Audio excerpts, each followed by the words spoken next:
लग्नानंतर होईलच प्रेम मालिकेच्या आजच्या भागामध्ये आपण पाहत आहोत की नंदिनीने पिऊसाठी छान असा काउन्सलर अपॉइंट केलेला असतो. ही गोष्ट मंजू आत्याला समजते तेव्हा ती चिडचिड व्यक्त करू लागते. माझे पिऊ वेडी होणार असं सर्व काही नको नको ते काउन्सलरबद्दल रम्या आणि वसु आत्याने मंजू आत्याच्या मनामध्ये भरवलेलं असतं.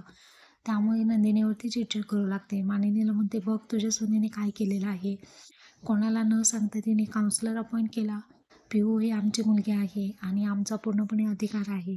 कोणाला सांग, कोणाची परमिशन घेतली हिने. तुझ्या सोन्याचे उद्योग बघ काय करते ती. काव्य म्हणते, हो काउन्सलर म्हणजे काय तुम्हाला माहिती आहे का मंजू आत्या. त्यावरती मंजू आत्या म्हणते, हो आता कलेक्टरची एक्झाम तू देणार आणि तुला माहिती नाही काउन्सलर म्हणजे काय असतं ते. आता मंजू आत्याला पण माहिती नसतं की काउन्सलर म्हणजे काय. पार्थी विचारतो परंतु मंजू आत्या तिला काही माहिती नसतं. तिला फक्त हे माहिती असतं की नंदिनीने हे